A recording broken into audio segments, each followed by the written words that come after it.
heritage. Right, so before I start, I want to ask, who's actually coming from Canggu?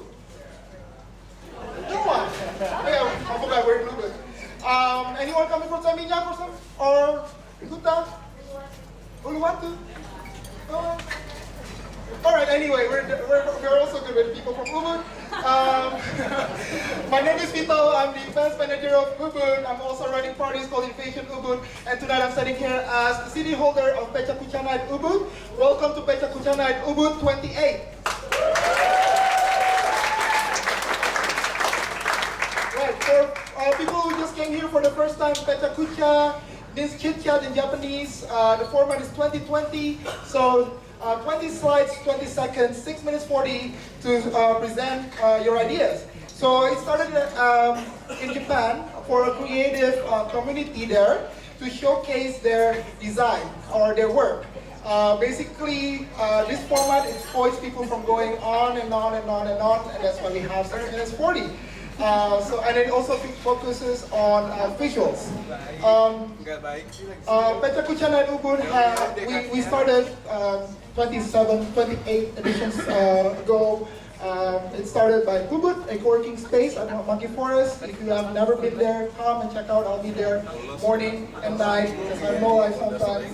And we have done PechaKucha Night Ubud here at Betelnut for 27 times actually. So thank you so much for Betelnut team. Thank you Tara, thank you all there, and also thank you all the staff. And also, I also want to thank my team, Ubud team. Special thanks to Faisal, who's created all these amazing posters and also presentation slides. Thank you. And also Mikhail there, and Bianca, and Cici, Steve, basically everyone from Ubud. Tonight we have 6 amazing speakers. We have Alastair Sanderson, who's here for Alastair.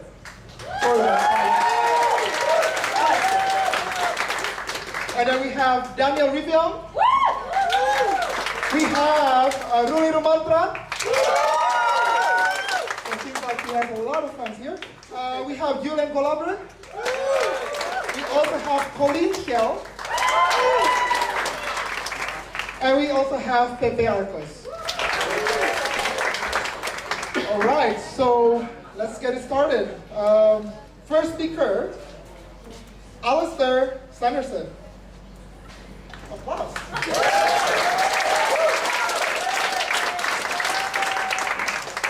Right, Alastair is a committed entrepreneur. He and his brother Richard went into business in 2009, and together they built and sold a number of business in a range of different industries. He described his business philosophy as do it, fail, improve, do it, succeed, get it done. In August last year, he took 1 year sabbatical to travel the world with his wife. And tonight he will share his number. And he'll inspire you to find your own number. What's your number? Here's Alastair.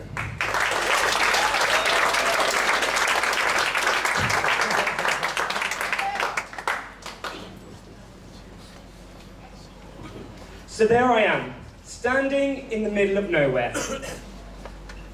I'm on a bridge in no man's land. 50 meters behind me is Tajikistan, and one of the most beautiful countries I have ever been to. 50 meters in front of me is Afghanistan. I take a look around. Not a lot of people crossing today. Just me, my wife, and a nuts Australian. I feel free. I feel happy. And I feel a little bit naughty, like I'm stealing cookies and my mum would be mad. Now, to figure out how I got here, we're going to have to rewind a couple of years. I'm 27 years old, and by a lot of people's standards, I'm doing quite well. I've got a couple of businesses, and they're growing. I drive the only car I have ever wanted, a Toyota Hilux. And I have a stunning American girlfriend, and she has just moved in with me. But I'm not happy. I'm not happy, and it shows. I'm 30 pounds overweight. My personal and business relationships are strained. I fly off the handle with people at work over the smallest of mistakes. I can be really, really rude and even disrespectful. So how did I go from there to a bridge on my way to Afghanistan? Well, the breakthrough came one dark, cold, wet, miserable night in England. I'm with my life coach, Sarah, and she says, Alastair, I can tell you're not happy. I want to do an exercise with you. I say, okay. She says, on one piece of paper, I want you to write where you know you're going to be at 70, at the end of your life. And I say, this is easy. I have got this. I'm going to have 20 plus businesses. I'm going to have a private plane to fly me to my private island. I'm going to have as many cars as I like. And Sarah says, okay, that's great. On another piece of paper, I'd like you to write where you'd like to be at the end of your life, when you get to 70. So this is a little bit more thought-provoking for me. I've never really considered this before, so I take a little bit more time over this. I think, well, I'd like to have spent a life worth living. I'd like to have travelled. I would have liked to have learned. I'd like to have seen things. So Sarah goes, fantastic. She takes the two pieces of paper and she puts them on the other end of the room, at either side of the room. And she says, Alastair, what I want you to do is I want you to walk towards the first piece of paper on the left-hand side of the room. And as you're walking towards it, I want you to tell me what you're doing, what you're thinking, what you're feeling to get there. So I head off towards the left-hand side of the room, towards the first piece of paper, and I say, well, you know, if I'm going to have 20 plus businesses, I'm going to be working a few 15-hour days. You know? My personal relationships, my friends, my family, that's going to suffer a bit. I'm actually starting to tear up as I walk across the room. But that car, that plane, that island, they're mine, I've got them. Sarah says, okay, let's reset, let's go back to the beginning. And she says, this time, I want you to walk towards the right-hand side of the room, to where you'd like to be when you're 60 at the end of your life. And I'd like you to tell me what you're going through. So I start walking towards the right-hand side of the room, and this time, you know, I'm like, well, I don't really need 20 businesses. I could probably have one, something that I enjoy. I've got a lot of spare time now. I'm traveling. I'm spending time with friends and family. And in that moment, it hit me. As I was walking across the room, my shoulders dropped. I had a headache at the base of my skull, the top of my spine, and it melted. I don't know if you've ever had a headache for 6 months, but take it from me, you only feel it when it leaves you. So in that moment, I would have been an idiot not to have seen I needed to make a change and ASAP. But this scared me. This left me worried. I'm a goals-orientated guy. I'm all about the KPIs, the key performance indicators, the SMART goals. Make X million by the time of 30, X number of sales a week. That was me. I've always had job, work, or business-based goals. And for the first time in my life, I needed to go and find a new goal. Now, I think goals are really important. They inspire me, they motivate me, and they remind me what I should be doing on a day-to-day basis. But what's more important than having a goal is having the right goal. At the beginning of this presentation, I asked you what's your number, and I told you that mine is 196. 196 stands for the number of countries in the world. But more than that, it stands for an education. It stands for exploring, and it stands for spending time with my friends and family. And tonight, at 75 countries in, I'm ploughing towards the right-hand side of the room that I stood on that cold, wet, dark, miserable night in England, the night Sarah saved me. I can tell you, it feels great. So tonight I want to share with you a number, the number 1. A number we all have in common. We all get one life. And before we blink, it will be over. So what side of the room are you heading towards? What is your goal and how are you going to measure it? What's your number? And I'm not saying your number has to be traveling. It might be the number of books you want to write, the number of songs you want to create. It might be the number of tons of plastic you want to get off the planet. It might be the number of children's lives you want to impact.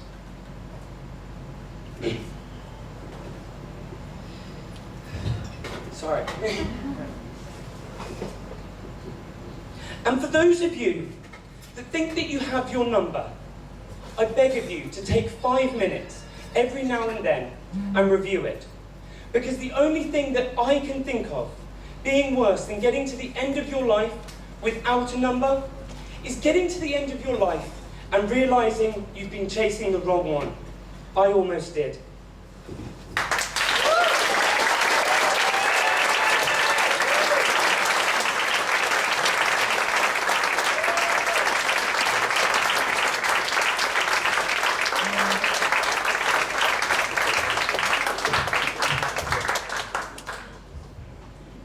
Right, thank you, Alastair.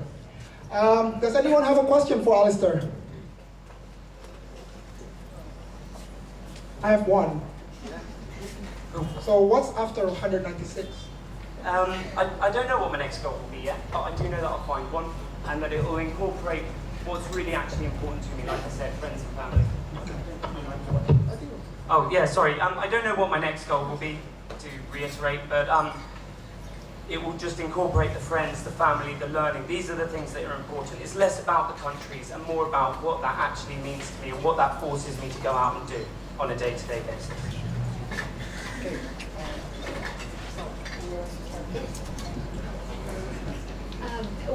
Once you made that decision, what was the unraveling of the other things in your life? Like you were talking about your temper. Yeah, so I'm a little bit more chilled out now. Not always. I recently drove across Siberia with my wife, and after 25,000 miles in a car together, I can still get a little grouchy, but it's a lot better than it used to be.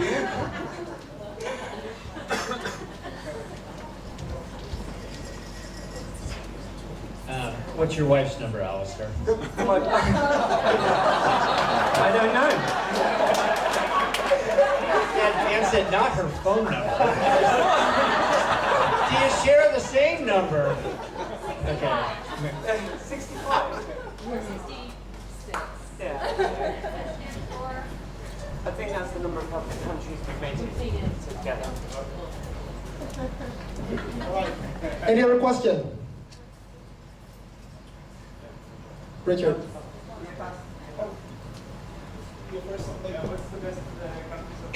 What's the best country so far? Tajikistan. If you have never been to Tajikistan, you must go ASAP. It is stunning. Lots of walking. There's it's so cheap. The people are so friendly. Like seriously, get out there. Some of these countries, you know, we read a lot in the media. They're not always the most appealing places. Bali sounds nicer, but they've got a lot to offer. I promise. Richard, you have a question? Last question, by the way. What is the most scary place you've ever been? What's the most scary place you've ever been? Yeah, apart from this is actually my first public speaking gig, so thank you very much.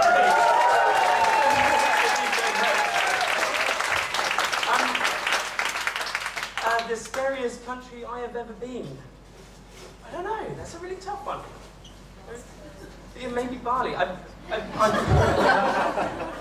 mean, I think the hot spots are Afghanistan, Liberia, Mali. Those are some of the ones that ring bells with people. But I've never felt like I've put myself in a position that is dangerous. So, not many. And I would just like to take this opportunity to say thank you to my wife for sharing it. You literally made it. I love you. Thank you, Alastair. And I just want to say you're really great. He actually came to us, I think a month ago, and he said he wants to do a talk at PechaKucha. And I think he overcome his fear of speaking in front of public today as well. So that's another number maybe if you can add on that. Well, thank you. Thank you. Right. So next speaker is Daniel Riveong. Daniel, he's a radical generalist. He loves to connect the dots between individual behaviors, social dynamics, and the technology that enables them. After running digital marketing for 18 years in San Francisco and Kuala Lumpur, you can also stand here, what? And the digital transformation workshop for UNICEF to luxury brands like Yves Saint Laurent. I don't know if I spelled it right. He now runs a data science bootcamp in Jakarta while doing his graduate program at the University of Houston.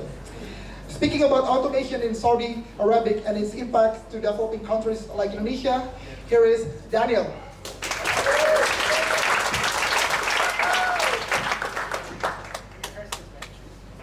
All right, so I want to take you to a different time, a different place. I want to take you to a possible future of Saudi Arabia. One that has cities that would rival Singapore, that would rival Dubai, a place where MIT or Oxford could actually call home. Now, that's a very different kind of future. It's a fantastical future where Saudi Arabia has become a manufacturing hub, not just for Asia, but for Africa and for Europe. Now this, I know it's a very crazy future, but I want to also talk about how we could actually potentially get there and how we could potentially have this great, economic transformation. Can we set time?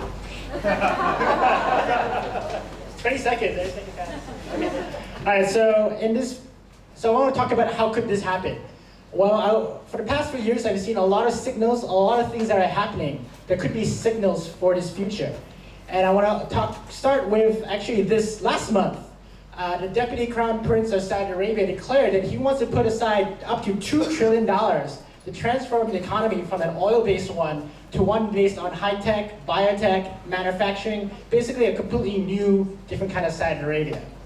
Now this sounds great, but this is something that's been happening for a while. Saudi Arabia is already a center for solar energy research, which I know sounds odd, but they already have plans to transition from an oil-based economy to one based on solar energy.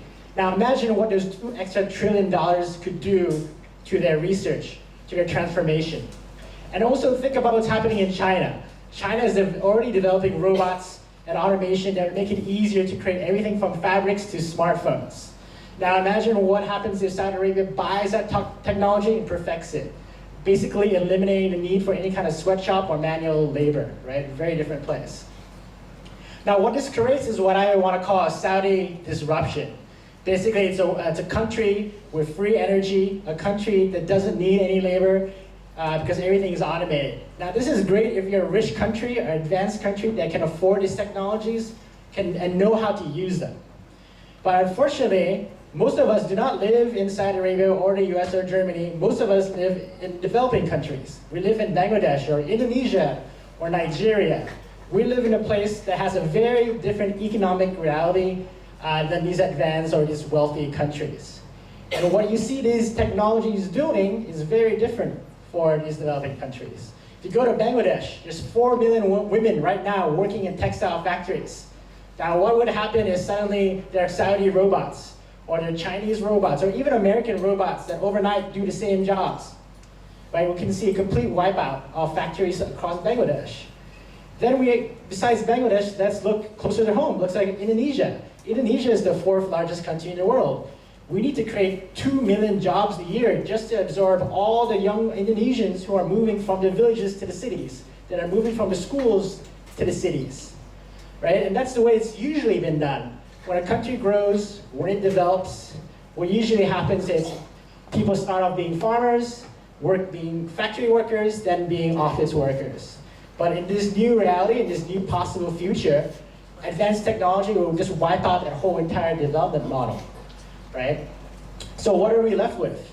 Well, what are we left with is a place that has no growth, that has no economic development, right? And that's pretty tragic. Indonesia is just starting to do manufacturing. This is a $40 smartphone made outside Jakarta.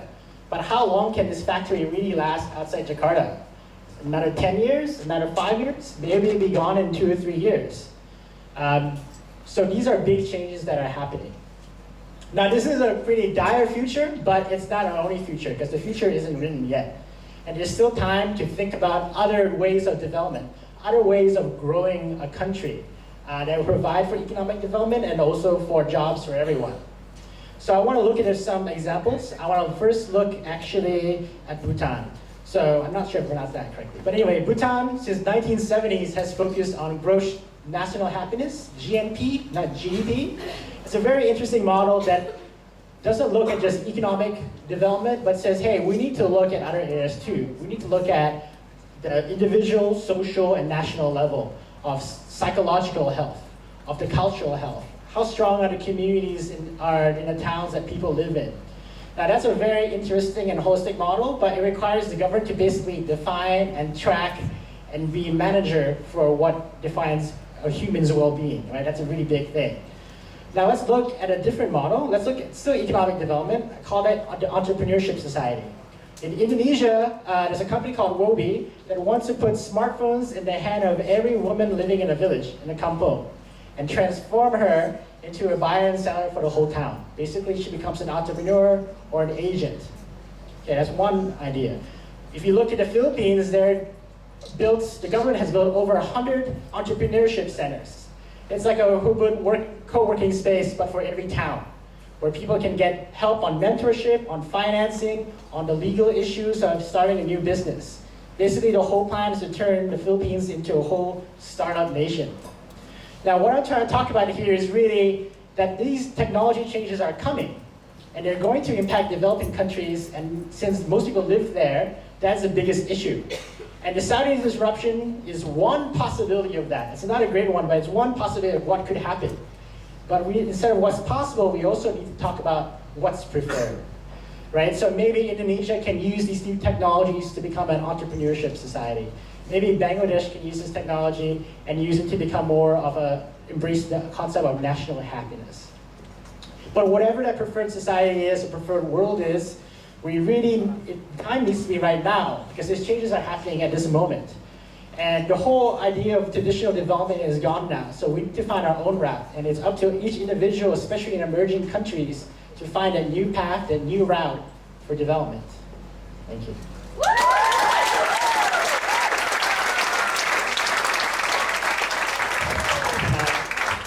Am I on time? My first question. Am I on time is my first question. Right. What's question for Daniel? Economics, not a hot topic. Maybe? We have a question. So, Oh, no, this one. oh yeah, ready? So you mentioned a few different alternatives for the future of development. I'm wondering if you have a particular preference or bias between the ones you mentioned. Yeah, so with Bhutan, the short answer to that is it's usually a criticism of one way to avoid democracy, because it's a monarchy, is to say, oh, we're a holistic view, we're not taking a liberal democracy view. And it's very hard to understand what is human well-being is.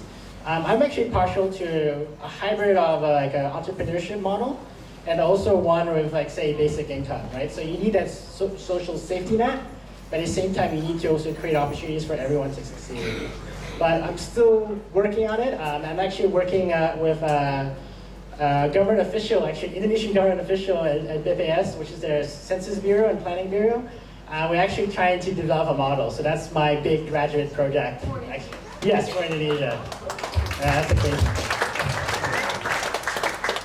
Right. Any other question? Yeah. Okay, it's been long-winded, but I'm currently reading this book called Discipline by Russell Brand. Are you familiar? I'm familiar with Russell Brand, yeah, and the article. He's arguing in terms of how to solve climate change and sustainable development. He's saying that actually dense cities are actually the answer, because it makes people livelihood more efficient and so on and so forth, and it frees up the wild in order for us to be able to put wildlife back on the planet, basically. Anyways, so it's a really argument for places like New York and Berlin and all that, where they have good infrastructure and actually technology for it. Do you see that that's something that is sustainable also in Indonesia, where dense cities considering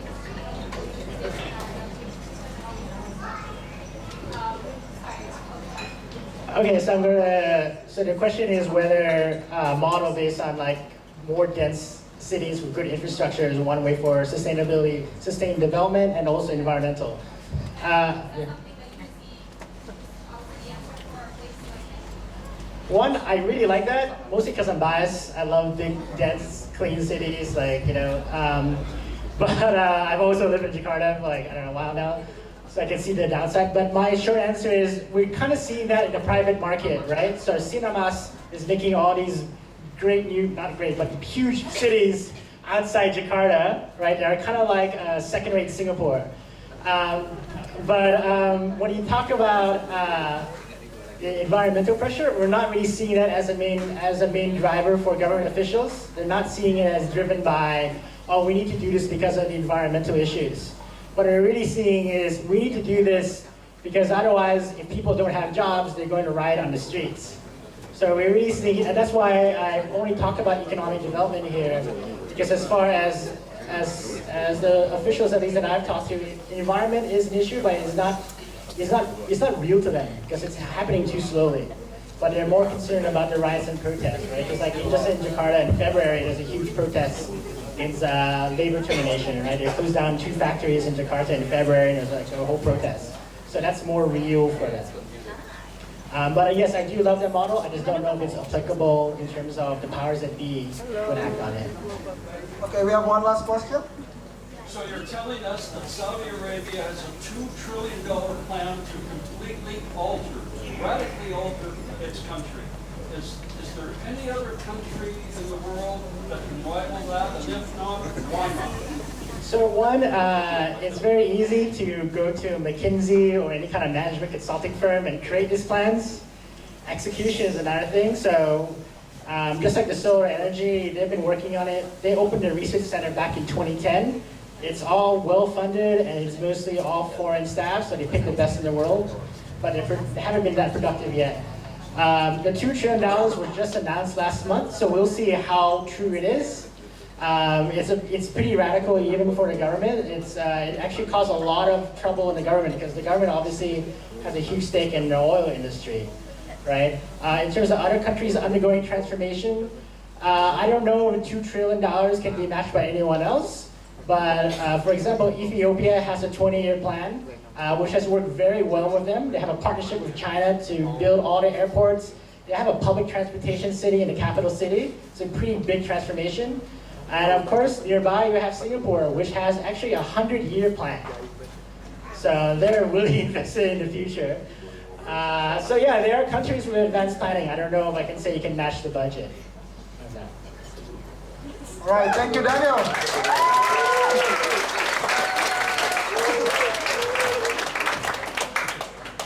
All right, so next speaker is Ruli Rumantra.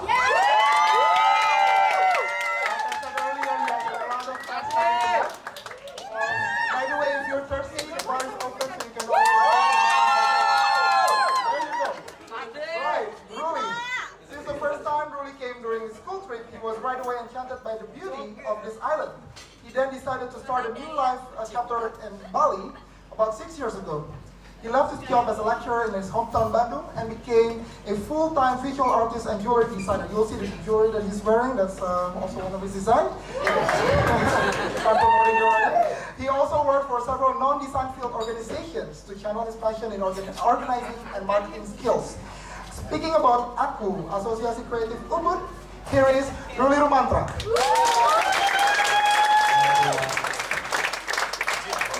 I'm gonna stand right here so I can see my cheating script. Alright, so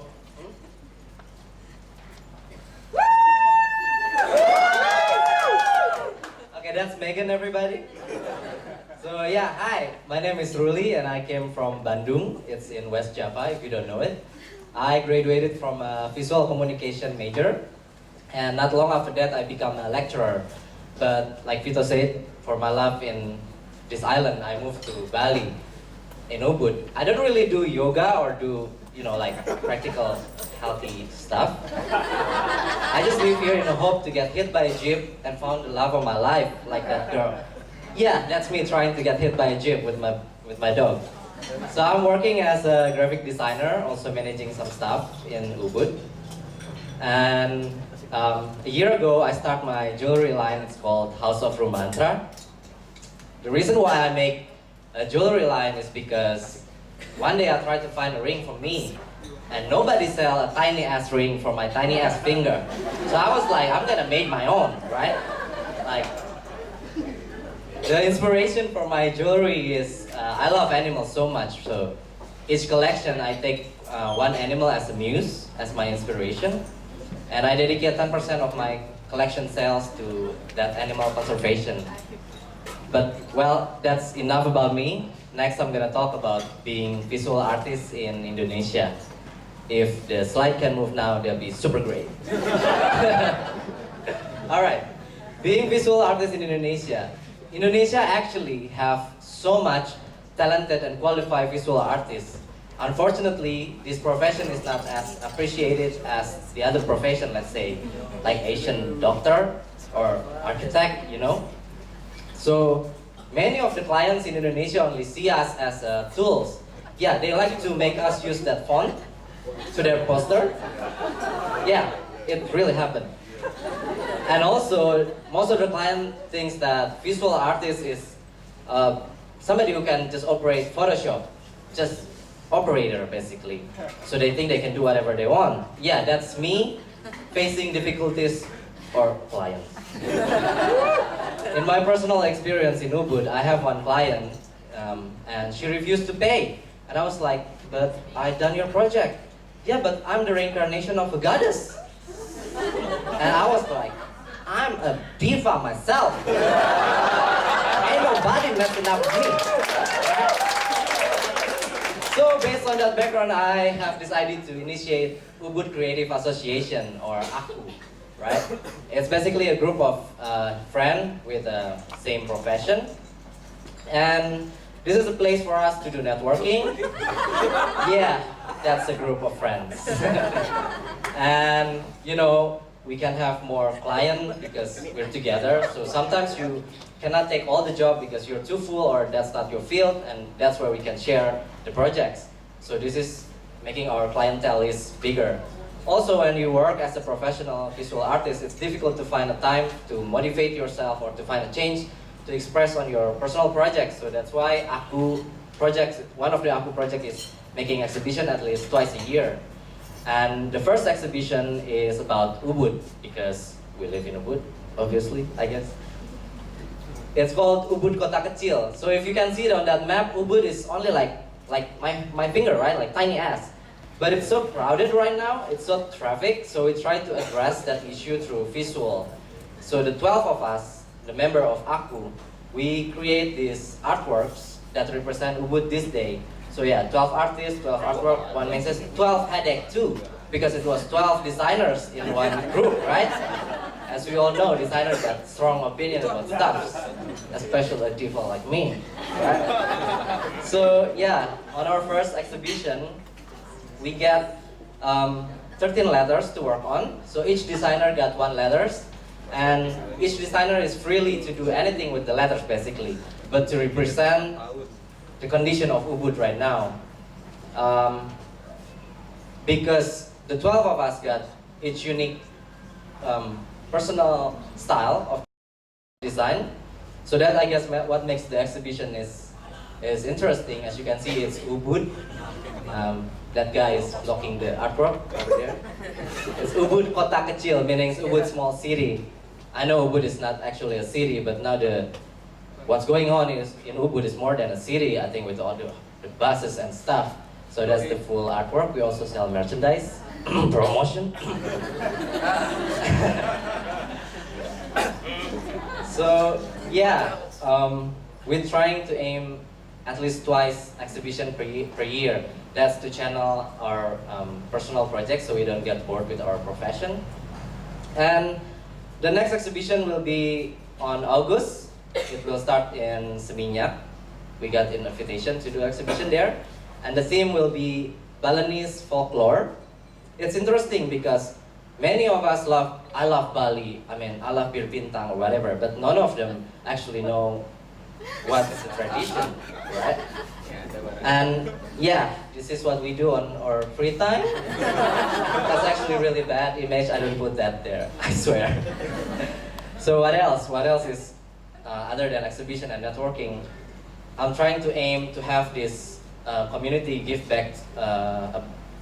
It's basically a 6-month course, and we're gonna give a free basic graphic design education for the Balinese. I think this is very important because right now, the graphic design school is very expensive and many of us cannot afford that. It will not make them a full, real designer, but it will at least give them a new opportunity to develop themselves with the new skill that we can hopefully give. And I think that's from me. Thank you.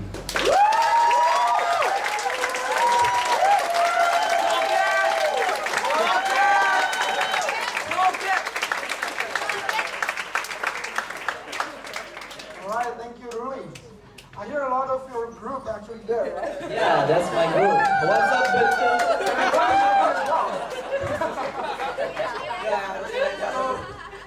I don't know if you've heard 99 Designs.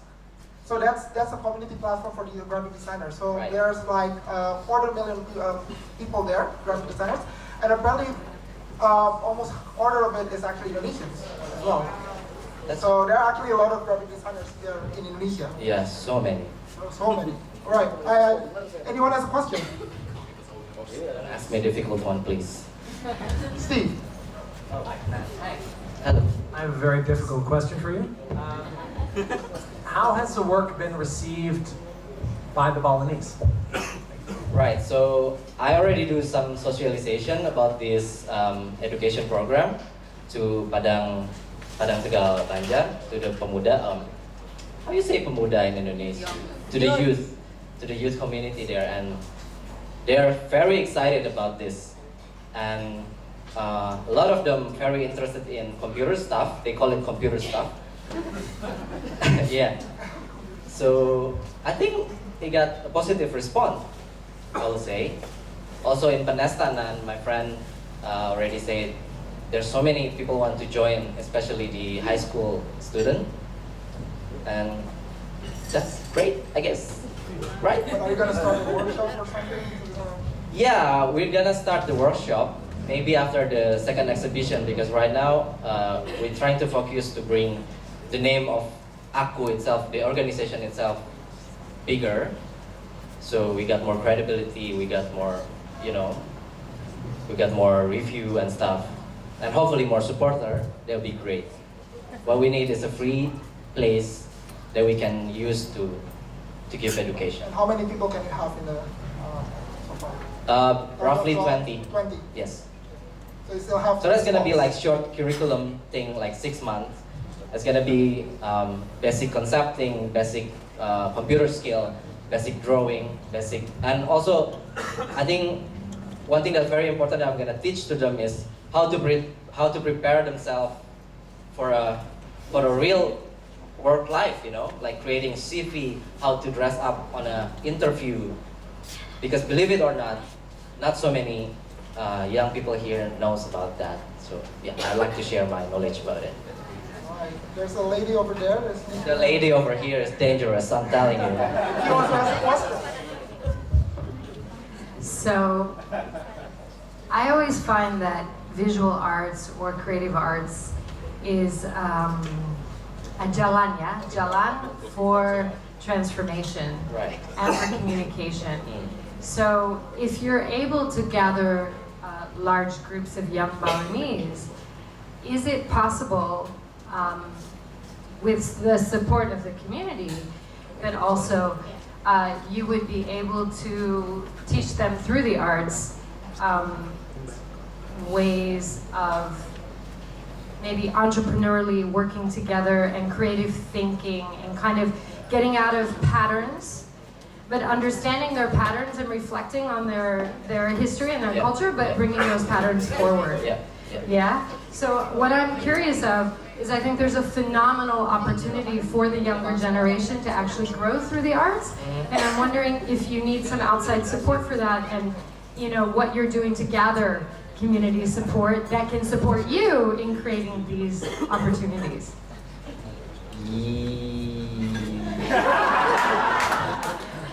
All right. I'm not 100% sure I understand the question, but I'll try to answer. So, yeah. What I need. You can put that as simple as that, man. What I need is the willingness of the youth. That's the first.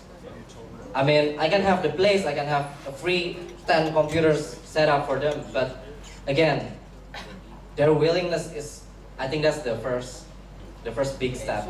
That's like cost nothing, but I know a friend of mine start from nothing, from a duck herder, but she started to change her way through arts, and now she's basically richer than me. So yeah, so that's what I need, the willingness first. Of course, the place, that would be great. All right, take it away.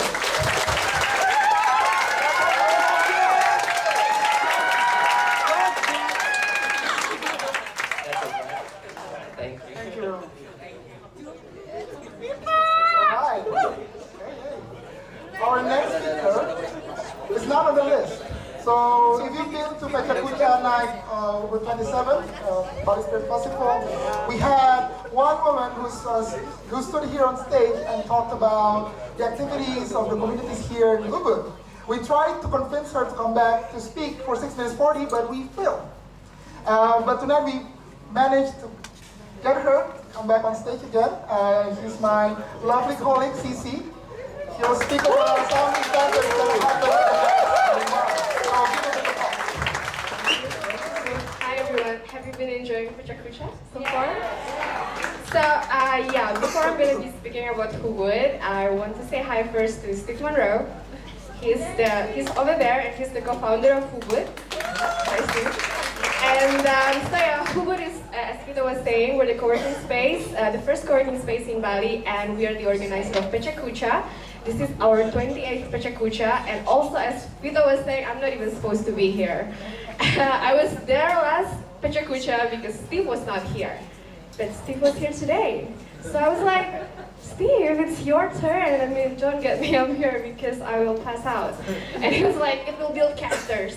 And so here I am. I'm building my characters, and I know, right? Bosses, they make you do things. And so yeah, I mean, I'm scared talking in front of the public, but I'm actually I really like talking about Ubud because I really like Ubud. And if you like PechaKucha, you're gonna like what we're organizing for you. So we have like all these bunch of upcoming events, community events such as PechaKucha, and it's super duper exciting. So what we're gonna be having next is Bianca. No, I mean the slide. Yes. So isn't she scary? Yeah. So we're gonna be having a costume party soon. Because Ubud's anniversary is coming up. It's gonna be next month on June 4th. And if you have been in Ubud for a while, you know that we organize epic parties. And so if you like dressing up, come on. You're all invited on June 4th. And the theme for our anniversary party this year is gonna be the lab. So there's a little story behind this. Over the past year, we have been called by a lot of media, like we've been mentioned in a lot of international media, as the laboratory for the future of work.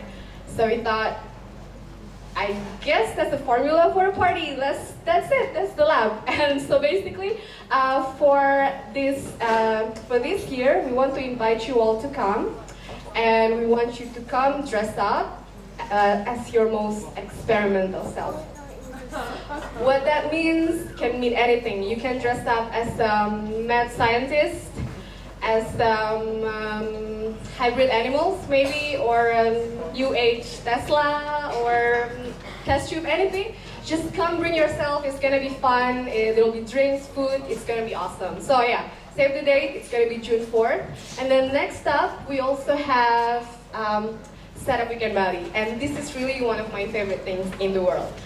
So Startup Weekend Bali is a weekend-long startup marathon, and this year is going to be super special because the theme is social innovation. So if you have startup ideas that is relating to social innovations, business with a social impact, tech for good, now this is your time to actually make it happen, because at Startup Weekend Bali, we are going to have to help you turn those ideas into actions. Essentially what it is that this is a 54 hours long event where you pitch your startup ideas, you form teams, you meet your co-founders, and you validate your business ideas, and we have coaches and mentors to help you make it happen.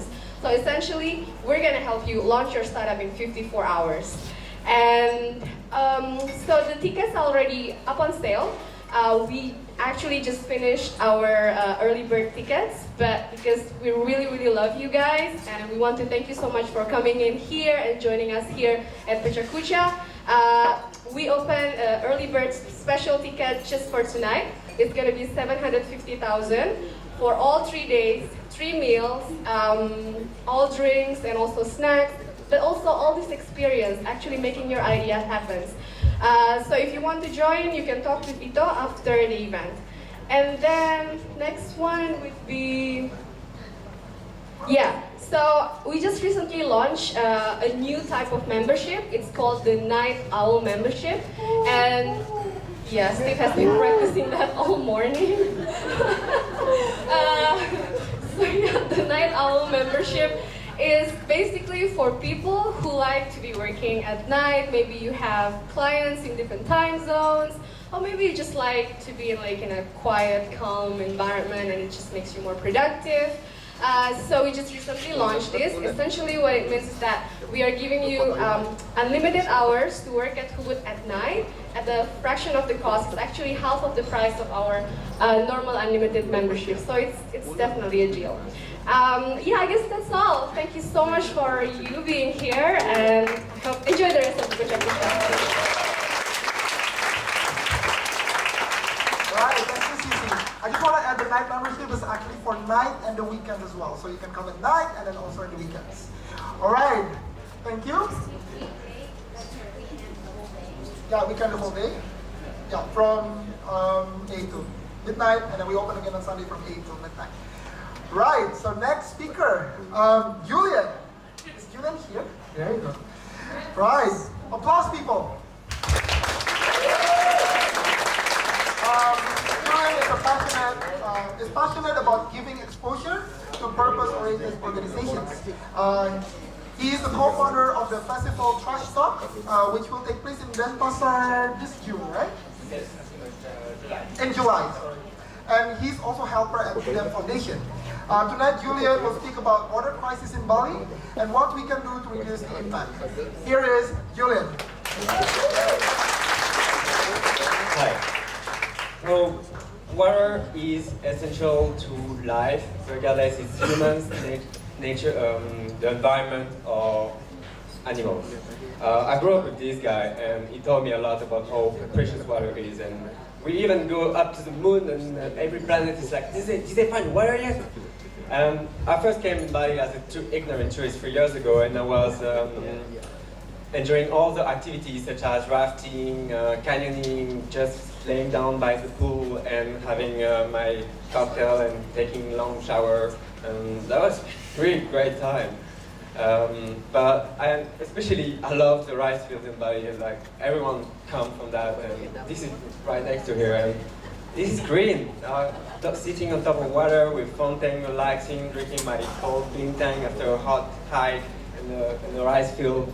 I mean, that's golden, right? And we all love it. I also discovered how important the water is for the Balinese in the very spiritual side of the island. The science of holy water, Agama Tianta, and how every big temple is built around the water sources and the smaller downstream. How water is part of the daily life of the Balinese and Indonesian too. And so people tell me there is a water crisis in Bali. Really, like heavy rainfalls, big waterfalls, water rafting, and like, are you kidding me? Seriously. And the truth is that actually there is, in Bali, we're on the edge of the big water crisis. More than 60% of the watershed are declared dry, and we consume far too much water compared to what is actually available. We, especially the tourism sector, consumes more than 65% of the water available, but we all do. So yeah, the agriculture sector is definitely at risk as well. There is less and less crop, from 3 crops per year to 1 crop per year. The water is directed from the field to the south in the tourism sector, and farmers need to sleep around the rice field to protect the water, and it creates conflict. There is also more and more polluted water because mostly of the illegal waste disposal, domestic, tourists, whoever, and also the excessive use of chemicals in the agriculture. So there are health issues such as diarrhea, and yeah, there's health issues. Something we also never see is the saltwater intrusion, because it's underground. Because the more water we take out of the ground, the more we create a gap for the salt water to come in. We live on an island, and especially in the South Bali, where the tourism sector is concentrated, it's a really big problem. But we have a solution. These solutions are recharge wells that will take advantage of the gravity of the topology of the island, and we will refill the underground water thanks to to the heavy rainfall that Bali is blessed with.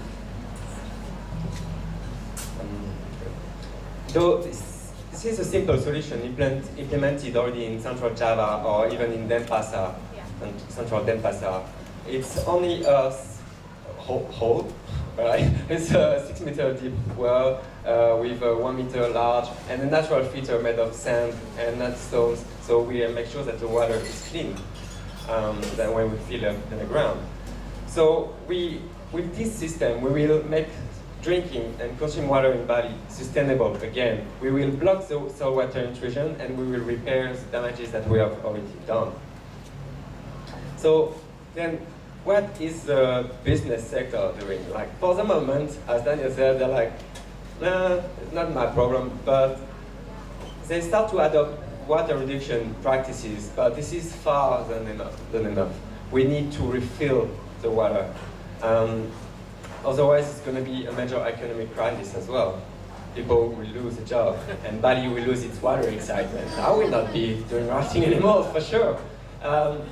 And yeah, we do have a responsibility to, as a human, as a businessman, to help the island we live in, because it's also lots of jobs that depend on the tourism sector.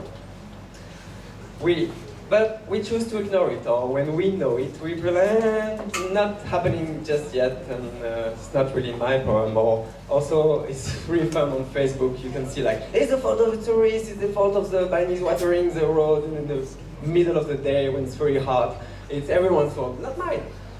So the Bali Water Protection Program has 3 different program legs to it. The rehabilitation with the recharge wells, the education along the stream of the river, to foster river stewardship, and a media campaign to raise general water scarcity awareness all over the island.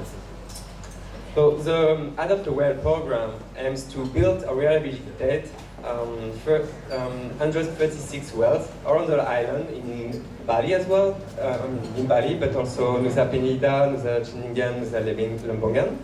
And we will also train construction workers, supervisors, to ensure the sustainability of the program.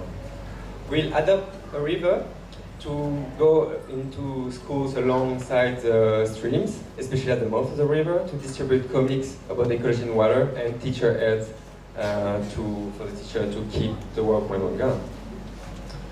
And with Adopt the Water, we will do a big media campaign with talk show, with documentary, with monthly article in the press, and large information banner at major intersections, so people know, yes, there is a water crisis in Bali. Behave. So yeah, you're not thirsty yet, but you might be in the future, and this is all our responsibility to help the island that we live in, either it's like temporary, we're born here, or we moved here from different country, but we all can help such program to come to life and to refill the aquifer system. Thank you.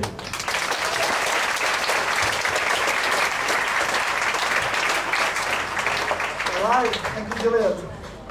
I have a question. So you're speaking about maybe building well, and then also some other like steps that we propose here as well.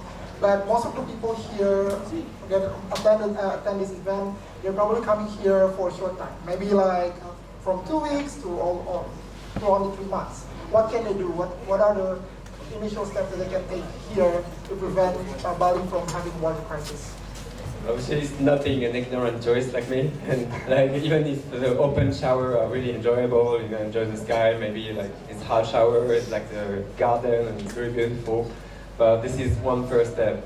Also, asking where you're staying. Like, do you have water reduction program? So the owner might think like, tourists are starting to be concerned, and I should maybe do something.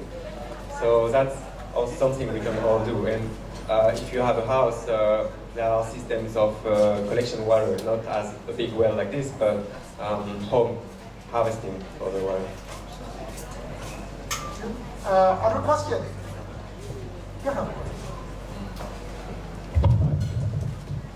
This island has a lot of spring water on it. What about tapping into the resources of the springs on this island? We already do. And it's not enough? No, we consume too much compared to what we have. There is lots of rainfall, but it's stormed off to the ocean, so we need to refill underground. I'm curious, how many of these, what do you call them, the quick wells? Recharge wells. Would you need to actually make it sustainable enough to refill the underground water system? And is there a concern of, if it sounds like you're forcing water underneath the ground almost prematurely, like is there a pollution concern with less ground actually in sediment to filter the water? Not really, because in terms of number, we evaluated 236 wells, all in different areas of the island, the critical areas where we identified that the watershed are already dry.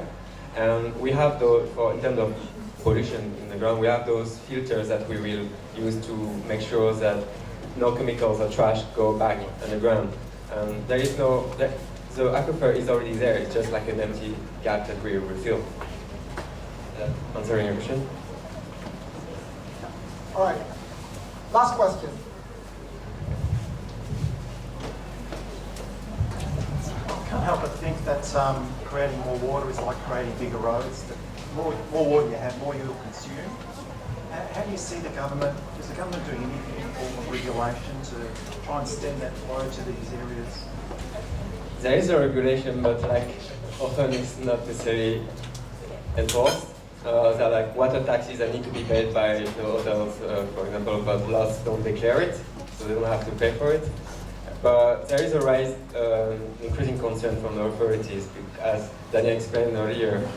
They don't want people to start riots because there is less job because the hotel has to close because there is no water anymore, and etc. etc. There is something happening, and we have been contacted very, very recently by the water company operating in Bali to, these rechargers are interesting. And they're actually making some in Central Java, and the mayor of Denpasar already have built 6 of them in the central, in the city, with our technical partner, which is a university in the south. All right, thank you, Julien. Thank you very much. Very exciting.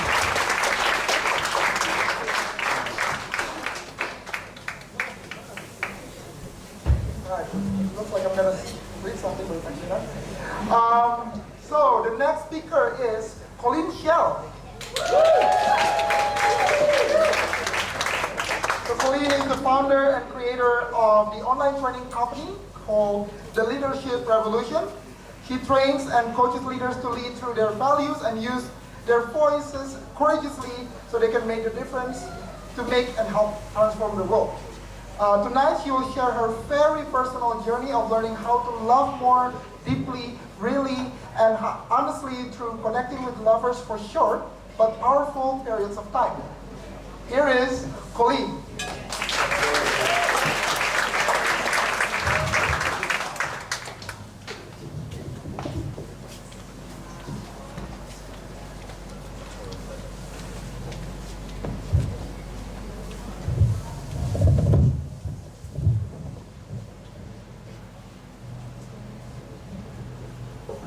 I'm in a cabin in the woods, meditating on my upcoming move to Bali. I've sold almost everything, but feeling a bit unstable with my decision. As I'm meditating, a thought comes into my head. How bad can it be? And then I correct myself. How bad can it be? Colleen, you're moving to Bali. How great can it get? I jump up from meditating and I write on a big piece of paper, how good can it get? Underneath that heading, I start writing down things that I know would be happening, but that my life was getting better. One of those things was make out with a sexy man. Unbeknownst to me, that was the start of a Torrid love affair. I met Andy in a dance class a week before. He was intelligent, witty, and sexy. I decided to go back. he was there, and we danced. I wasn't supposed to talk to him while dancing, but I asked him, "Did I see you at dinner last night?" He said, "No," and quickly followed up with, "Maybe you're seeing the future." By him saying that, he gave me a gift. A gift for me to be free and me to be sexy. In the past, the likelihood of me accepting this gift was low because I was not enough. But now, I had a decision to make. Was I going to show up not enough and be smaller than I know myself to be? Or was I going to show up sexy, bold, and confident? I chose the latter, and I said back to him, "People do say I'm extremely intuitive." This leads to my first Torrid love affair guideline, which is one of the most important: self-love and acceptance. I had to love myself in that moment and choose myself fully, and not let the story of I'm not enough dictate my actions. In that moment, I chose love over fear. After class, Andy asked me, "When should I take you to dinner?" And I said, "Well, it's gonna have to be tonight because I leave town in 3 days and leave the country in 3 weeks. So this leads to another simple but important guideline to a Torrid love affair. Someone should be leaving soon. As we sit down to dinner, I realize, we're gonna have a conversation. I definitely don't want to talk about the stress I'm under or what we do for work or our past relationships. I want to keep it light, playful, and sexy. So when creating the magic of a Torrid love affair, you want to stay in the present moment, not dwelling on the past and not creating a false future. I thought, what would have him feel great around me? I lean into him. So tell me, what are you passionate about? We start sharing back and forth, and the conversation gets racy. And at one point, Andy leans into me and he goes, "You just want to fuck, don't you?" I heard him loud and clear, but what came out of my mouth was, "What?" He got really embarrassed. I was like, never mind. And I realized at that point, my good girl conditioning was showing. And I tried to recalibrate. I said, "Oh no, I heard you. I just wanted to hear you say it again." This is the guideline I call become aware and recalibrate. The moment I got aware that my conditioning was running me, I could recalibrate, be sexy, and get back on track. Even though I did not directly answer his question, we both knew the answer. Then we started to create the engagement. If we did, where would we go? How would we do it? How would it go? What would we each expect? This leads to the next Torrid love affair guideline. A high level of communication is needed. Most of the time, I live inside my head. I'm making up stories of what is going on, and they are not necessarily the truth. And if I'm doing that, what's probable, so is the other person. That is why straight, clear, and authentic communication is key. After dinner, Andy said he would meet me back at my place. When he came to my cabin, he brought candles, music, and binds one would use to tie someone up. I soon found myself in a quite compromising position, all tied up. Andy whispers in my ear, "I own you now. You are mine. No one else can have you." After our session, I ask him, "How did you learn all that stuff?" And he shares with me that this is the first time he's ever done it, and he's been wanting to do it for a long time. He told me of his memory that he had of an episode of Batman where Catwoman ties Batman up and how it made him feel as a young boy.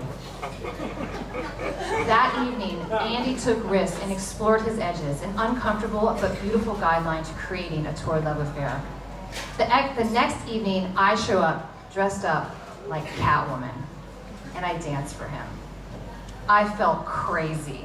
I was like anxious and excited and scared, but I am so alive.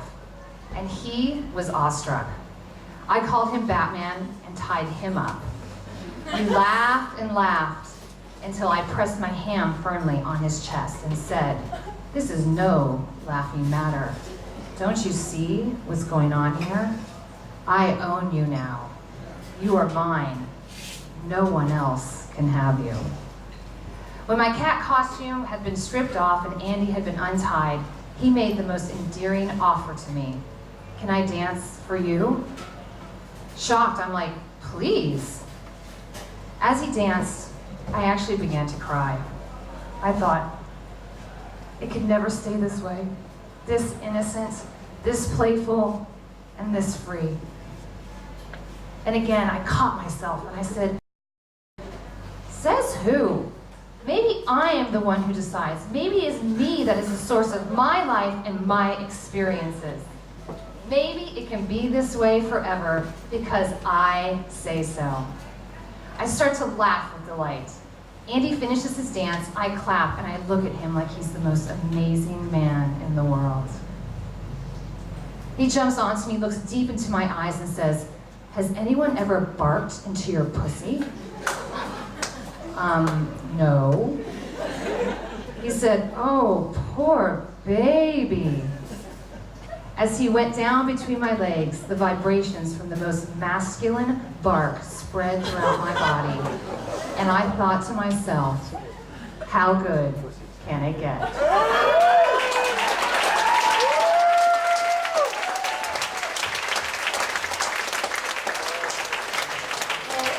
Colleen. That was great. Sorry, I should have done a tech run-through with the stuff. You knew that you actually ran over 6 minutes 40, right? No, did I? Yeah, you did. Oh, no, sorry. I got really inside. I got really into it, apparently. So who is this Andy? Who is he? Yeah, is he real here in Ubud? No. He's he lives in America. He lives in America. Yeah, he's real. He's he real. had a Torrid love affair with him. Didn't you just hear what I said? I heard you clear. All right. Who has a question?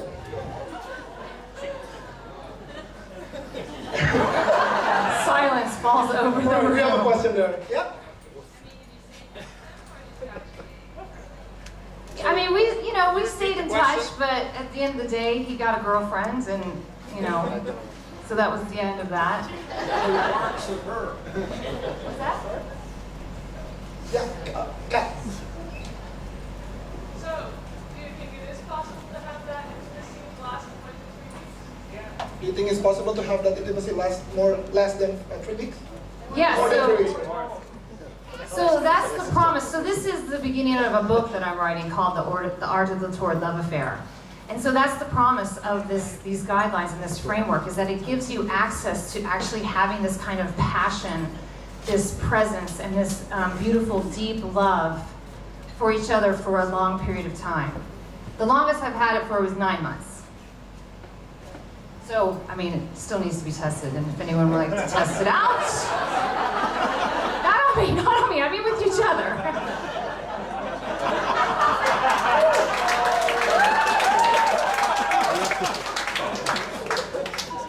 Okay, other question. How did he bark actually?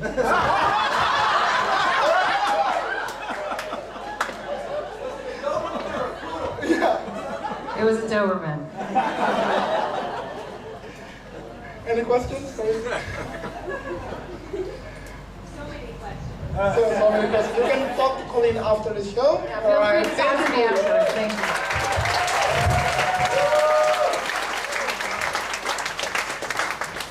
All right, so we're coming to the last speaker of the night. His name is Pepe. Hey, close people. Thank you. So Pepe spent his time growing up in the Mediterranean, but he has always had a strong affinity with the ocean. He's now a professional underwater filmmaker, where he runs his own design studio that focuses on freediving and passion for creativity. Tonight, Pepe Arcos will take you on a visual journey of a graphic designer who left the comfort of a big city to explore the wild oceans and the underwater kingdoms. Big applause for our 6 speakers of the night, Pepe Arcos. Thank you very much. Guys, how many of you would like to change your whole life to follow your dream? So many. Okay, so I'm one of these guys that tried to do it. I'm still doing it, and I want to take you through the process, to these changes that I did in my life.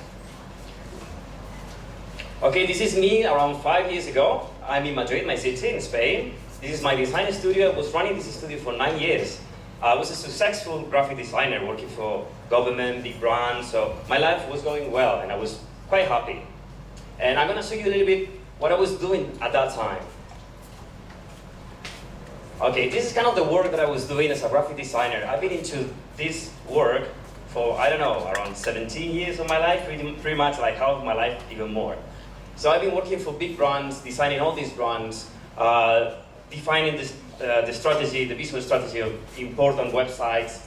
So everything was going really well, and I was very happy. But I have another passion, which is free diving. I don't know if you know what is free diving, but it's diving on a breath hold. This is me. I got really into it. It's been 10 years for me practicing this sport. I won the championship for my country for 2 years in consecutive, and I ended up the 6th of the world in one competition. That was time ago. But it was on one trip that I remember to Egypt, the Red Sea, one of my favorite places on earth, that I made the decision to change my whole life and stay more time on the water than on land. So I came back to Madrid, to my city. I packed my things, I quit my company, and I moved to Thailand because I'm also in love with Asia. This is me nowadays. This is my new office. I hope you like it. I'm actually 100% focused in underwater photography and filmmaking on a breath hold. It means that I don't use any tank to do it. It's quite a special thing because so many people does this thing in the world. And this is the kind of work that I'm doing right now. So I hope you like it. Basically, for your information, it might sound tough, but I'm gonna go through some pictures so you will be more familiar with my work, and I want to explain you the advantages of doing this that I'm doing. This is me working. As you can see, I can go very deep and very fast, come back up without no problems. So this gives me a total freedom of movement, so I can think more as a cinematographer than as a photographer, because I can move around. I can put myself wherever I want and as fast as I want. So I've been very lucky to be also accompanied in this adventure with this stunning athlete, Flavia Eberhard. She's the Brazilian record holder, and we also share the same passion about the sea. So we started shooting together. So we made a nice team because I have a professional athlete in front of me, and we were trying to show this beautiful world that we see every day. So I just remember another day, that kind of another milestone in my life, where I received a message, an email, from a producer company in Brazil, asking us, to Flavia, because she's the Brazilian record, and to me as well, to film the first TV series about freediving. It's gonna be, and it is already, filmed entirely on freediving by me. I mean, I never used any tank. So we said, of course, yes. We started traveling, first pilot, we did it in Philippines. They tested, they put it on TV, on air for the whole country in Brazil. It went really well, and we got the assignment to film 8 more chapters all around the world. So that was my milestone, and then I thought that finally I made it. I combined my creativity, my whole background from design, into my new passion, which is showing you and the entire world the beauties and wonders of the underwater world. So we started filming, we started in Egypt, after Philippines, and we started traveling a lot and trying to show some different part of freediving.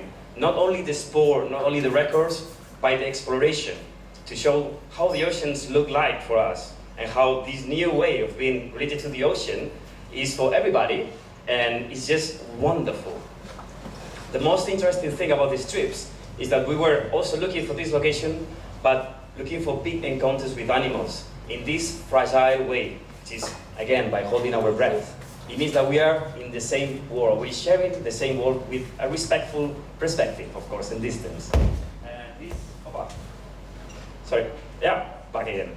This that you can see is in Tonga. I can say that it's one of the highlights of my trip.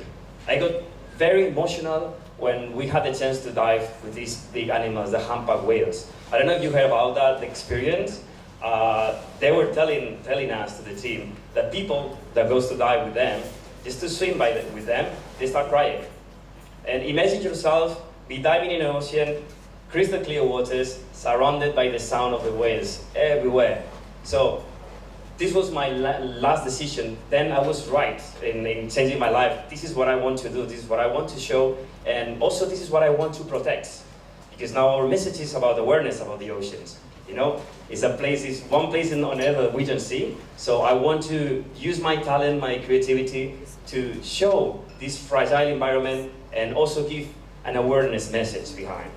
So as you can see, another highlight of the trip was Mexico and the cenotes. All these pictures are taken in these underwater caves. I don't know if you're familiar with the cenotes. Oh, wow. And I wanted to explore going a little bit more into the photography, into the aesthetics, and trying to find, with this surreal space, something even more creative. So I can say that in Mexico, I found my own style, which is for a photographer something complicated. And I spent a lot of time working on that. So I think it was that time. And actually now I'm very happy. I'm still working on it. Just came to produce to direct and film my latest movie in Bali about a world record attempt for a friend in Tulamben. It was amazing. I still have a lot of projects to do and keen to keep on exploring the world, because exploration is a natural behavior. And the title of my talk was "We Need the Tonic of Wildness." This was a very inspiring quote from an American writer and poet. I'm gonna read it for you. At the same time that we are urged to explore and learn all things, we require that all things be mysterious and unexplorable. The land and sea, the land and sea be indefinitely wild. So thank you so much. I hope you can be brave also to follow your dreams, to challenge yourself. And thank you so much.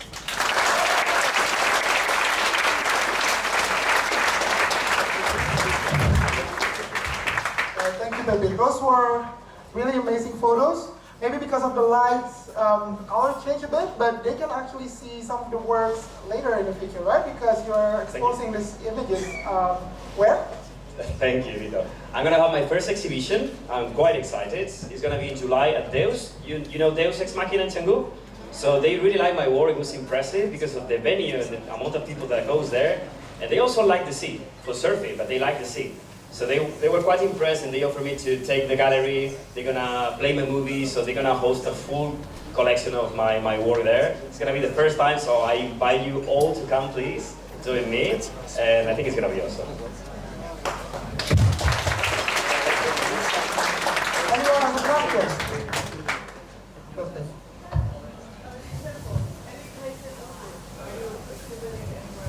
Are you exhibiting anywhere? Not yet. Actually last month I was just filming my latest project. It was quite intense. I did the premiere in Singapore.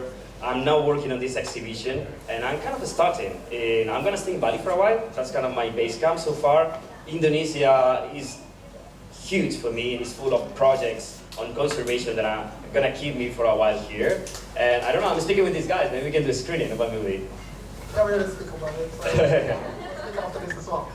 Right. Other question? Have you ever had any frightening experiences under the water? Okay, so we are professional free divers. I'm also an instructor. We do this thing that it might sound crazy in the safer way that we know that we can do it. It means that we have a lot of communication. That's something different from scuba diving, because we can come up, I can talk, we go down. So we can do long sessions of shooting, but we have also a long time in the surface breathing. So basically all my shots for photography and also for films are like 1.5 minutes, pushing 2 minutes. I can dive longer than that, but it's not necessary to get my shots. And we do it in a very safe way. It means that we have safety procedures if anything happens. And of course, when we are, for example, 2 people and we're doing something challenging, we take a lot of precaution. So no, I never be afraid. At one time, we have like in the, remember it, we were waiting, one trip in Egypt, we were swimming with dolphins, we going to the wrecks, and everything was okay. But the goal of the mission was to find the great whites. The oceanic white tips, which is a very curious and exciting shark, but it comes really close. So, and we were in a place with a lot of strong current, and I felt a little bit, not scared, but close. But now my next project is to work more with sharks. So that's because sharks are in danger, and I need to put all this work in to show the people that it's not like this, and we're doing something wrong. How deep can I go? Yeah, so when I was competing, there's this discipline called static apnea, which basically is hold the breath in a swimming pool. I'm not really good at it because I do another things. I could hold my breath for 6 minutes, but what I like the most is to go in deep. So my personal best is 80 meters. Yeah. The actual record, for you to have an idea or perspective, the actual world record is 128. Yeah. Sorry? Meters, not feet.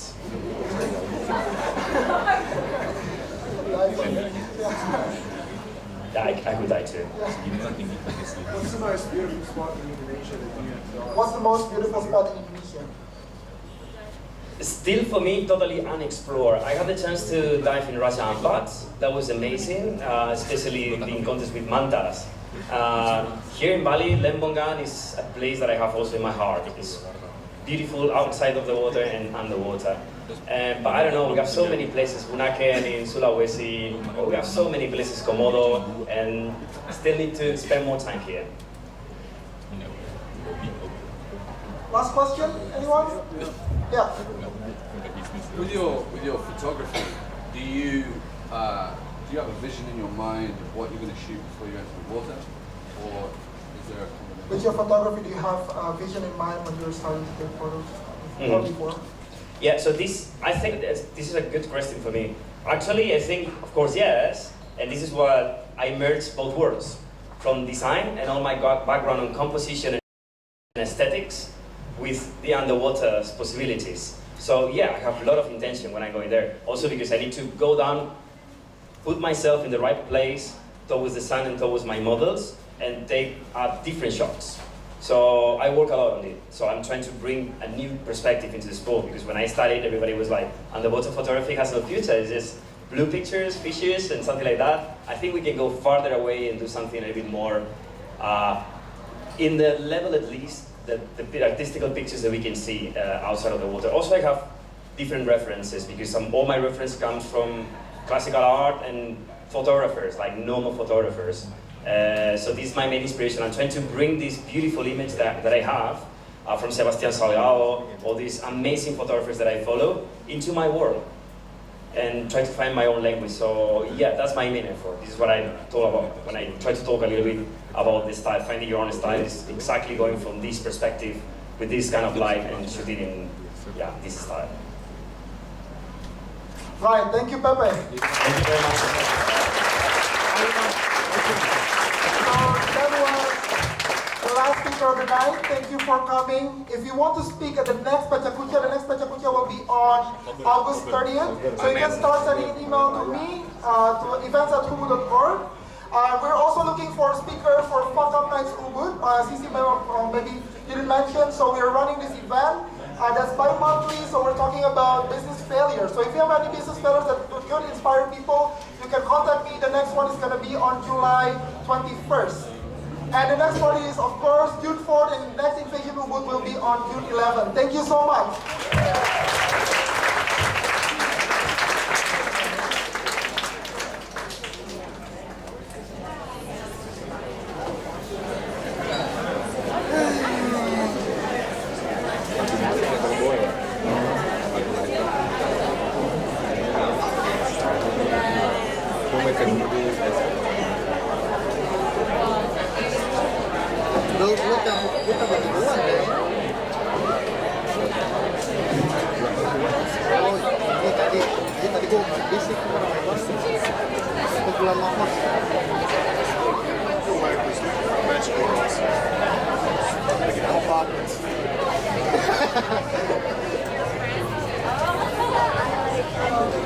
Ini yang Niman ya?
Guess you better slow Mustang down.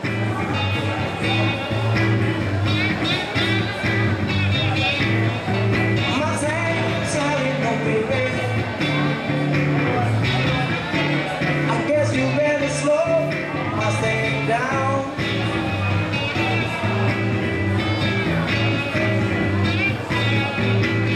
You've been running all over town. I guess I better put your feet all down.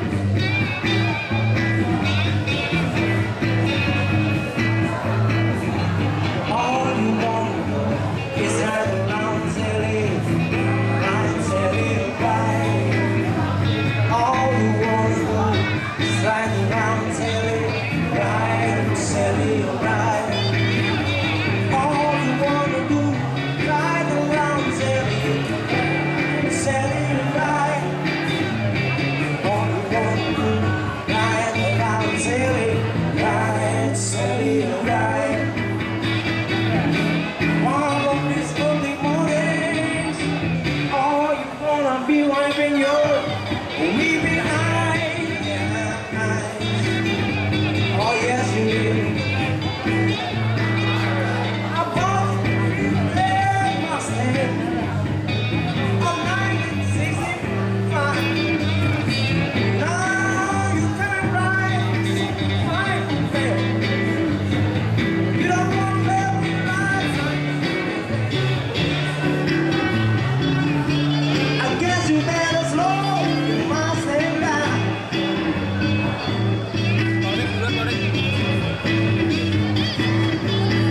I'm gonna ride you all down.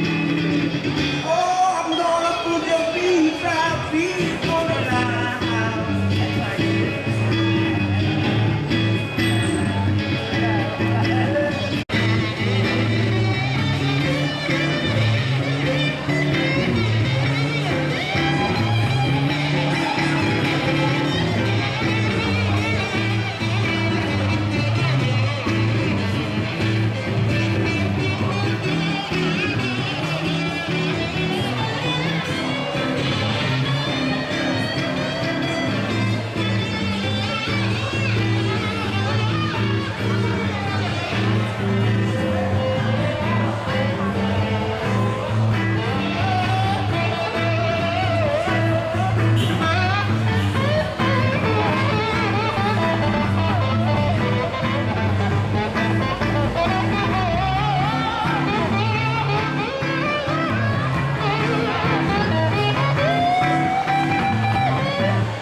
All you wanna do is ride around Sally, right.